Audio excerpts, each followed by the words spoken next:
प्रशांत किशोर के द्वारा बिहार की राजनीति में जो आग लगाई गई है, उस आग में अब लालू, नीतीश, भाजपा, कांग्रेस सब भस्म होते हुए दिख रहे हैं। और वो आग किस चीज़ की है? तो वो आग है प्रशांत किशोर की नीतियों की, प्रशांत किशोर की रणनीति की, उनके द्वारा किए जा रहे वादों की।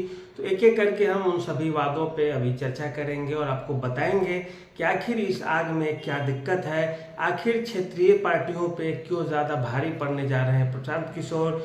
क्या क्षेत्रीय पार्टियों की जो नीतियां हैं वो जनसुराज की नीतियों से मेल नहीं खा रही हैं, या भाजपा जैसी बड़ी पार्टी आखिर कैसे मुंह के बल गिरने जा रही है, या कांग्रेस की सारी रणनीति क्यों फेल हो रही है और क्यों कांग्रेस तेजस्वी से दूरी बना करके चुनाव लड़ने की कोशिश कर रहे हैं। आपको बता दें कि प्रशांत किशोर की जो रणनीति है, जो नीति है, उससे लड़ने की सामर्थ्य बिहार की दो पार्टी को ही है। बिहार की नहीं, वो देश की पार्टी है, और दोनों पार्टी है कांग्रेस और भाजपा। कांग्रेस और भाजपा दोनों जो पार्टी है वो क्षेत्रीय मुद्दों पे नहीं रहती है शामिल। और दूसरी बात है कि जो भाजपा और कांग्रेस है वो सबको लेके चलने की कोशिश करती है। लालू और नीतीश की पार्टी है तो तेजस्वी यादव केवल यादवों की बात करते हैं, ज़्यादातर मुसलमानों की बात भी वो नहीं करते अच्छे से, भले मुसलमानों का वोट वो ले लेते हैं। दूसरी बात नीतीश कुमार की करें तो नीतीश कुमार अब सर्वमान्य नेता नहीं रहे। हर जाति, धर्म, मजहब का वोट उन्हें अब नहीं मिलता है। उनके पास सीटों की संख्या काफ़ी है, उनको जो वोट मिलते हैं वो काफ़ी कम मात्रा में मिलते हैं। कभी इधर होते हैं, कभी उधर होते हैं, फिर भी मुख्यमंत्री रहते हैं। तो प्रशांत किशोर के द्वारा इन सबको लपेटने के लिए, घेरने के लिए तरह तरह की रणनीति बना ली गई है। और उन्होंने एक तरह से अपना अभी तक का आधा बम फोड़ दिया है और आधा बम बचा के रखे हैं। और ये आधे बम जो आग लगाए हैं एक तरह से राजनीति के गलियारे में, वही काफ़ी है जदयू और राजद को ख़त्म करने के लिए। बात करें, राजद जाति की राजनीति छोड़ के आज तक कोई काम नहीं किया है बिहार में, और जंगल राज वाला जो शासन था वो तो था ही। दूसरी बात, नीतीश कुमार पे हमला राजद वाले करते हैं, राजद वाले नीतीश कुमार पे, और दोनों जब समय आता है तो दोनों मिल जाते हैं एक साथ। फिर 15-17 महीने रहते हैं, फिर देखते हैं नहीं बनती है, फिर दोनों अलग हो जाते हैं। तो ये चीज़ प्रशांत किशोर हर मंच से बोल रहे हैं, लोगों को जगा रहे हैं। सबसे बड़ी बात है कि प्रशांत किशोर जिस चीज़ पे सबसे ज़्यादा जोर दे रहे हैं वो है बिहारीपन। बिहारीपन मतलब हर बिहारी होने के नाते आप उसमें शामिल हो जाते हैं।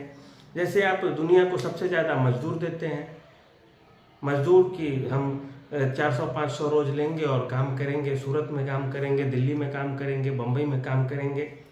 मार के भी भगाया जाएगा उन राज्यों से, किसे? तो बिहारियों को ही। मुंबई से किसे भगाया गया मार के? बिहारियों को। असम से किसे भगाया गया था? बिहारियों को। गुजरात से किसे भगाया गया था? बिहारियों को। तो इस तरह से आप देखें, दक्षिण भारतीय राज्यों से किसे भगाया गया था? बिहारियों को। आखिर क्यों? इन्हीं के साथ क्यों होता है? यही मजदूर बन के क्यों जाते हैं? और प्रशांत किशोर इसी चीज़ को बार बार वे बोल रहे हैं, हर मंच से बोल रहे हैं कि आप दूसरे के यहाँ काम करने जाते हैं 8,000-10,000 रुपये के महीने पे, और आप अपने यहाँ क्यों नहीं करते हैं? सरकार आपके लिए काम क्यों नहीं करती? शिक्षा को लेकर के भी उनका बड़ा कमेंट होता है वो, और नीतीश कुमार की जो सरकार है वो इस पर बैकफुट पे जाती है कि आप शिक्षा पे सबसे ज़्यादा पैसा खर्च करते हैं, लेकिन इसका रिजल्ट क्या आता है वो भी इस मामले में जदयू वाले चुप हो जाते हैं। नौकरियां देते हैं आप, डोमिसाइल नीति लागू नहीं करते। प्रशांत किशोर कहते हैं कि नीतीश कुमार को सपने आते हैं हर 2-3 साल पे कि हम प्रधानमंत्री बन जाते, और वे बहाली निकालते हैं, उसमें पूरे देश के लोग एप्लीकेशन कर देते हैं और पूरे देश के लोग नौकरी करने आ जाते हैं बिहार में, और बिहार के लोग उन राज्यों में जाके नहीं कर पाते हैं। सबसे बड़ी बात है कि बिहार में खास करके जो जनरल सीट है वैकेंसीज की, जहाँ पे जो तेज तरार लोग हर जाति के आते हैं, वहाँ पे बाहरी बच्चे आके प्रतिस्पर्धा बढ़ाते हैं और वो नौकरी ले लेते हैं। जबकि उन सीटों पे बिहार के ही कोई, चाहे वो कोई दलित का बेटा आ जाता, कोई पिछड़ी जाति का, कोई बनिया का, कोई यादव का, कोई ब्राह्मण का, कोई राजपूत का लड़का जो नौकरी लेता उन सीटों पे बाहरी बच्चे आ जाते हैं, और सरकार के जो मंत्री हैं, मुख्यमंत्री हैं, उनको प्रधानमंत्री बनना है तो किसे रोक दें। और इस चीज़ को जनसुराज वाले उठा रहे हैं बड़े मुस्तैदी से, और इस चीज़ पे बैकफुट पे है सरकार, भाजपा भी पीछे पैर खींच ले रही है, जदयू भी खींच रही है पीछे, राजद के साथ है। मुसलमानों का वोट तो आप लेते हैं, लेकिन मुसलमानों को देते क्या है? आप आबादी के अनुसार भागीदारी की बात तो करते हैं, राजद वाले सबसे ज़्यादा करते हैं। मुसलमानों को कितनी भागीदारी दिए हैं राजद वाले, ज़रा लिख के दे दें। टिकट मान लेते हैं कि जीत के मुसलमान नहीं आते हैं, तो मुसलमानों की जो 18, 16, 17% आबादी है, उसके अनुसार टिकट भी नहीं देती आरजेडी वाले। अगर 40 सीट है बिहार में और उनकी मान लेते हैं 20% आबादी है, तो उनको 8 सांसद का टिकट तो मिलना चाहिए मुसलमानों को। आरजेडी वाले क्यों नहीं देते हैं? तो इस पे अब आरजेडी घिर रही है, आरजेडी जवाब नहीं दे पा रही है। जदयू सत्ता में है, इस कारण जितनी भी समस्या है सत्ता को लेकर के, शराब बेचने की बात हो, शराब बंद करने की बात हो, तमाम मुद्दों पे फंसते जा रहे हैं जदयू वाले। राजद का मुसलमानों का राजद से दूर जाना एक तरह से राजद के लिए उतनी ही बड़ी समस्या है जितनी बड़ी समस्या नीतीश कुमार के लिए एंटी इनकम्बेंसी है, सत्ता विरोधी लहर है। और ऐसे में आप यकीन मानिए कि प्रशांत किशोर जितना नुकसान नीतीश कुमार को पहुंचाएंगे, ठीक उतना ही नुकसान वो राजद को भी पहुंचा रहे हैं। और प्रशांत किशोर अपना टारगेट किसे लिए हैं? तो भाजपा को ले रहे हैं। तो जो भाजपा विरोधी वोट बैंक है वो प्रशांत किशोर की ओर शिफ्ट होने की ज़्यादा संभावना दिख रही है। नीतीश कुमार को वो फिजिकली और मेंटली रिटायर्ड और टायर्ड कर रहे हैं, मतलब शरीर से थके हुए हैं और दिमाग से रिटायर हो चुके हैं, अब काम नहीं करते। अब हालांकि ये सही बात भी है, कहीं कहीं अनाप शनाप मुख्यमंत्री बोल देते हैं। खैर, मुख्यमंत्री को क्या करना चाहिए? अब मैं समझता हूँ उनको इस्तीफा देना चाहिए, राजनीति से संन्यास ही ले ले, मन है तो कहीं दूसरे कोई पद पे चले जाएं, क्योंकि जो चीज़ें ना हो उसको छोड़ देने तो ज़्यादा सही है, क्योंकि सारी इज्जत बच जाती है। इधर उधर कुछ बोलते हैं, उस पर जो राजनीति शुरू होती है, कमेंटबाजी होती है, उनसे तो कम से कम बच जाएंगे, एक साफ सुथरे लोगों की छवि बरकरार रह जाएगी।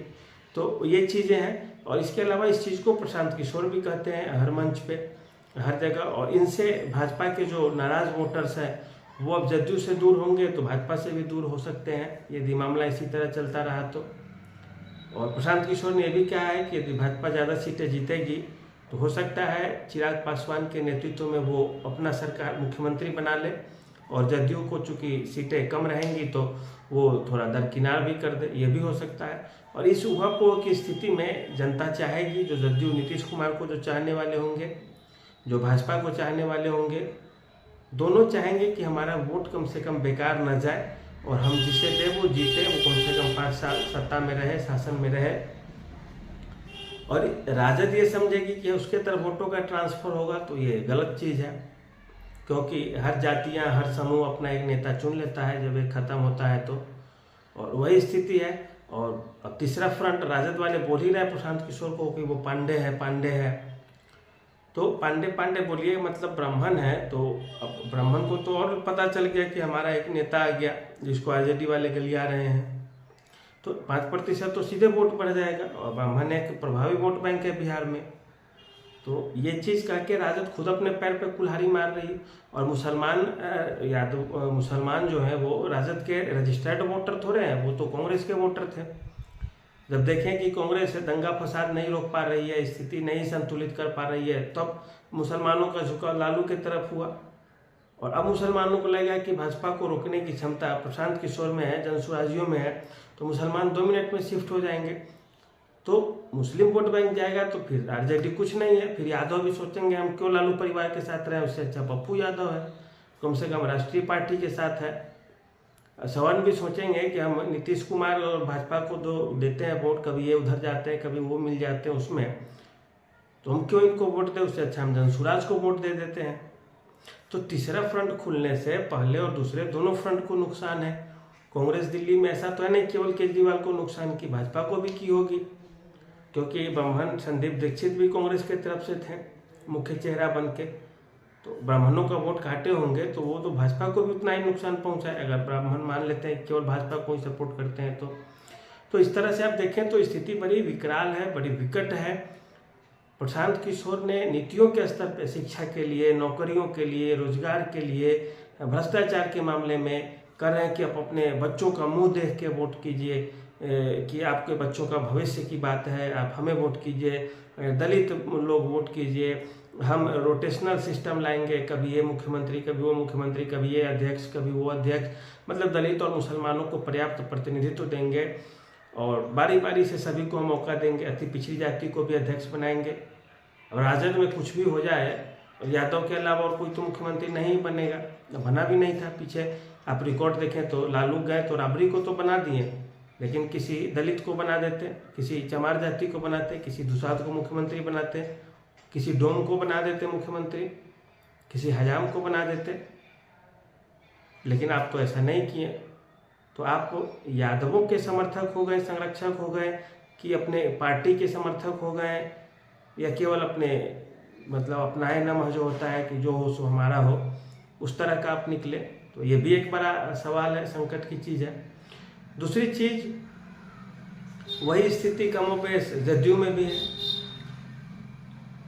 जदयू में कितना भी कोई काबिल हो, ताकतवर हो, नीतीश कुमार के अलावा तो कोई बनेगा नहीं। कोई अति पिछड़ी जाति का मुख्यमंत्री तो नहीं बनेगा जदयू से, कोई बनिया नहीं बनेगा, कोई दलित नहीं बनेगा। तो लोग और जनसुराज वाले इसका ऑप्शन दे दिए हैं कि हम दे रहे हैं, हम दलित को भी बनाएंगे, हम मुसलमान को भी बनाएंगे, हम सवर्ण को भी बनाएंगे, हम पिछड़ी जाति को भी बनाएंगे, एक एक साल के लिए सबको बनाएंगे।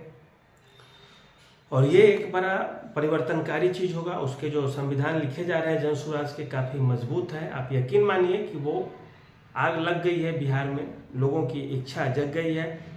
और ये आग लगने का मतलब यही है कि लोगों की इच्छा जग रही है, और लोगों की इच्छा जगेगी तो आप याद रखिए कि मामले बड़े गंभीर हो जाएंगे, सरकार के लिए बड़ी चुनौती वाली चीज़ हो जाएगी ये।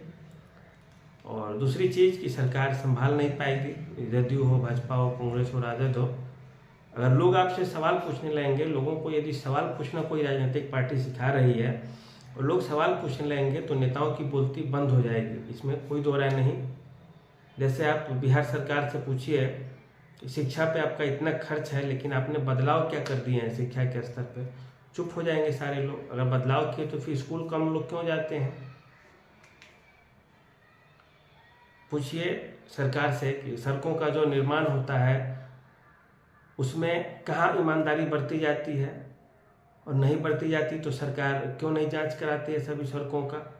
और यदि सारी चीज़ें अच्छे हैं तो 1-2 साल में सड़कें टूट क्यों जाती है, पुल बनते बनते क्यों गिर जाते हैं, तो सरकार बैकफुट पे चली जाएगी। तो अगर कोई पार्टी लोगों को सवाल पूछना सिखा रही है, समझना सिखा रही है, तेज बुद्धिमान बना रही है, तो वो वर्तमान सरकार के लिए, पीछे जो पार्टियां सरकार में रही है उन सब के लिए घाटे का सौदा होती है, और एक तरह से वो बर्बादी का चीज़ होता है। अरविंद केजरीवाल दिल्ली में आए थे नया नया, तो वो कांग्रेस को तो ख़त्म ही कर दिए। भाजपा भी 15-20 साल तक लगभग कुछ नहीं बोलने की हिम्मत जुटा पाई, और वो भी लास्ट में थोड़ा धोखेबाजी हो गया, केजरीवाल के साथ कुछ गलत कर दिए इस कारण, नहीं तो कोई पार्टी तो नहीं आती सामने। वही स्थिति बिहार में है। बिहार में राजद और जदयू दोनों के लिए नुकसान का ये सौदा होने जा रहा है, ये जनसुराज वाले। और जनसुराज के तरफ हर तरह के लोग जुड़ेंगे, और जो आग लगी है राजनीति के गलियारे में वो जदयू को और राजद को खास करके भस्म करके मानेगी। और भाजपा कांग्रेस इन दोनों को कहाँ तक बचाने में सक्षम रहती है देखने लायक होगा, क्योंकि कांग्रेस भी फ्रंट फुट पे आके खेल रही है कि राजद को किसी तरह बचा लिया जाए, भाजपा भी फ्रंट फुट पे खेलेगी किसी तरह नीतीश कुमार को बचा लिया जाए। दोनों सहयोगी हमारे बिहार में बने रहे, भले ही जनसुराज की आंधी क्यों न हो, और आंधी आई है तो आंधी चली जाए, थोड़ा मजबूती दिया जाए। अगर टिकना होगा तो ये लोग टिकेंगे, नहीं तो समाप्त हो जाएंगे। फिर कांग्रेस, भाजपा और जनसुराज वाले लड़ेंगे आपस में। तो आज के लिए इतना ही रहने दीजिए। धन्यवाद, नमस्कार।